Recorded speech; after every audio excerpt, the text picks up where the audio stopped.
안녕하세요. 좋은 아침입니다. 오늘도 새로운 날 주신 하나님을 찬양합니다. 오늘 우리가 함께 읽을 말씀은 히브리서 12장 말씀입니다. 히브리서 12장 1절에서 3절 말씀을 함께 읽겠습니다.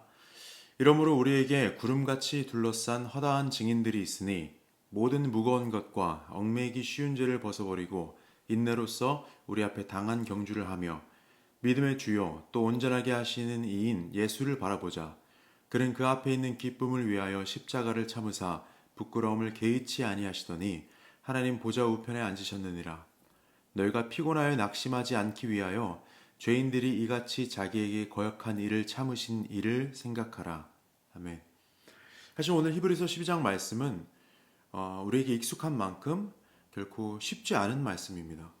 말씀 자체가 난해하다기보다는 말씀이 가지고 있는 그 메시지가 무겁다라는 것이죠. 쉽지 않다라는 이야기입니다. 히브리서 저자는 성도의 삶은 믿음의 삶은 경주라고 말합니다. 우리가 레이스를 하고 있다는 것이죠. 우리가 달리기를 하고 있다는 겁니다. 십자가를 참으면서 지치지 말고 달려가라고 합니다. 죄와 피 흘리기까지 싸우라고 합니다. 사랑하시는 자를 징계하시고 채찍질하신다고 말합니다. 참으라고, 견디라고, 인내하라고, 다시 일어나라고 우리를 격려합니다. 거기에 우리를 둘러싼 허다한 증인들까지 있다고 합니다. 이 증인들이 어떤 증인들입니까? 우리가 11장에서 살펴본 것처럼 믿음의 증인들입니다.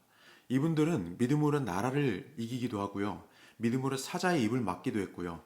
믿음으로 칼날을 피하기도 하고 믿음으로 심한 고문을 받아도 피할 생각을 하지 않았다고 합니다. 믿음으로 채찍질과 결박과 옥에 갇히고 죽임까지 당하기도 했던 분들입니다. 어떠십니까? 이 말씀을 읽어 내려갈 때 여러분들은 어떨지 모르겠지만 저는 심히 부담스럽습니다. 내가 과연 이런 믿음을 가질 수 있을까? 내게 있는 믿음이 이렇게 큰 믿음일까? 내가 이 경주를 이런 믿음을 갖고 잘 달려나갈 수 있을까? 그래서 오늘 주님의 훈련이라는 이 소제목이 붙은 히브리서 12장 말씀이 결코 가볍게 읽히지 않는 것입니다. 그런데 오늘 이 말씀을 조금 다른 관점으로 한번 우리가 살펴보기를 원합니다. 우리에게 무언가 책임과 의무 그리고 부담을 지어주는 말씀이 아니라 우리가 이미 가지고 있는 하나님 자녀됨의 그 특권을 다시 한번 상기시켜주는 감사한 말씀으로 한번 읽어보자는 겁니다. 우리 성도의 삶은 믿음으로 사는 삶은 경주입니다. 경주와 같습니다. 우리는 믿음의 경주라는 이 레이스에 출전할 권리를 얻은 자들입니다. 우리가 참가하고 있는 이 레이스는 보스턴 마라톤이나 런던 마라톤 같은 세계 유수의 마라톤 대회보다 훨씬 중요하고 무게가 있는 그런 경주입니다. 달리는 시간 자체도 훨씬 길죠. 우리의 삶 전체를 가지고 달리는 경주이기 때문입니다. 코스 자체도 훨씬 험난합니다. 우리 삶에서 겪는 여러 가지 풍파들이 우리 앞에 놓여져 있는 코스들입니다. 그리고 결정적으로는 이 레이스는 아무나 참가할 수 없는 자격 조건이 굉장히 까다로운 어떻게 보면 굉장히 까다롭지만 어떻게 보면 굉장히 자격 조건이라는 것이 중요한 레이스인 거죠. 오직 예수를 가진 자들, 은혜로 인하여 믿음으로 말미암아 거듭난 자들만이 참가할 수 있는 경주입니다. 예수 그리스도를 구주로 고백한 우리는 이 믿음의 경주에서 달릴 자격을 얻은 사람들입니다. 이것이 얼마나 감사한 일입니까? 세상의 모든 사람들이 향방을 알지 못하고 달려갈 때 우리는 어디로 달려가고 있는지 압니다. 우리는 어디로 달려가야 할지 알고 있습니다. 우리는 이 놀랍고 아름다운 그 경주 안에서 달리고 있는 참가자들입니다. 저기 트랙 밖에서 경기선 밖에서 관망하고 있는 자들이 아니라 등번호를 달고 신발을 메고 이 트랙 위를 뛰고 있는 자들이라는 것이죠. 지난주에 다현 목사님께서 말씀하신 대로 우리는 이미 복받은 자들입니다. 이미 복 있는 자들이죠. 그렇기 때문에 우리가 이 경주를 하는 동안에 굳이 무거운 짐을 짊어질 필요가 없습니다. 굳이 얽매이기 쉬운 죄에 빠질 필요가 없는 것이죠. 이미 복받은 자들이기 때문에 이미 이 레이스에서 뛰기 위해서 우리는 옷차림을 이미 가볍게 하고 이 트랙 위에 서 있는 자들입니다. 오직 예수 그리스도의 생명을 소유한 자들이기 때문에 예수 그리스도를 바라보기 위해서 힘겹게 애쓸 필요가 없습니다. 우리 안에 예수 그리스도께서 살아계십니다. 우리의 눈은 이미 예수 그리스도를 향하고 있습니다. 그분을 인정하고 삶에서 그분을 좀 더 많이 인지하면 되는 것이죠.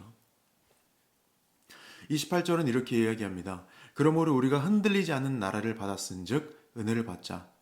우리는 흔들리지 않는 나라를 받기 위해서 달려가는 자들이 아닙니다. 이미 흔들리지 않는 나라를 받았기 때문에 이 경주를 뛰고 있습니다. 이 세상에서 흔들리는 것들 가운데서 흔들리지 않는 하나님의 나라를 발견했기 때문에, 아니 더 정확하게 얘기하면 하나님의 나라가 우리에게 찾아왔기 때문에 우리가 달리기를 시작할 수 있었고 지금도 달려가고 있는 것입니다. 그렇다면 왜 은혜를 받자라고 얘기할까요? 은혜를 이미 받았다면 왜 은혜를 받자라고 얘기할까요? 이 부분을 헬라어로 보면 좀 더 그 의미를 명확하게 이해할 수 있습니다. 은혜를 받자에서 은혜는 카리스라는 단어고요. 받자라는 부분은 에코라는 단어를 쓰고 있습니다. 에코는 붙잡다라는 뜻입니다. 간직하다, 보관하다, 붙잡다라는 의미를 가지고 있는 헬라어입니다. 다시 말해서 은혜가 없으니까 우리 은혜를 좀 받자 이게 아니라 우리가 이미 받은 이 은혜를 단단하게 붙들자, 잘 보관하자, 소중히 간직하자라는 의미로 이해할 수 있는 것이죠. 이 은혜를 잘 붙들어서 28절 후반절에 나오는 것처럼 경건함과 두려움으로 하나님께서 기뻐하실 만한 모습으로 하나님을 섬기자라는 것입니다. 내 기준의 경건함이 아니라, 내 기준의 경외함이 아니라 하나님께서 기뻐하실 만한 모습과 하나님께서 기뻐하실 만한 일들로 하나님을 섬기자라는 말입니다. 레이스는 철저히 그 레이스의 규칙에 의해서 달리는 것이 맞습니다.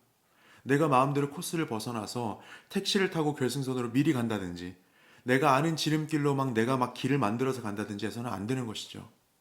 믿음의 경주, 이것은 하나님 나라의 방식에 맞게 달려갈 때만 중요하고 의미가 있는 것입니다.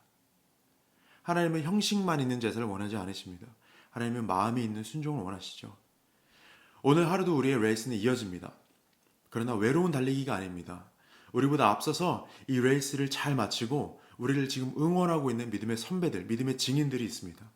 그리고 우리 옆에서 우리와 함께 달려가는 믿음의 동역자들이 있습니다.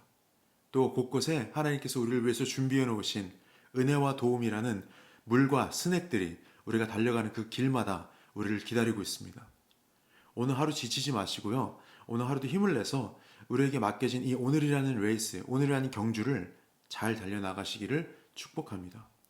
누군가 우리에게 복음을 전해주었기 때문에 우리가 이 경주에 참가할 수 있었던 것처럼 오늘 하루 우리가 인대인의 삶을 삶으로써 다른 누군가를 또 이 경주로 또 우리가 초대할 수 있는 그런 자들이 되길 원합니다. 축복합니다.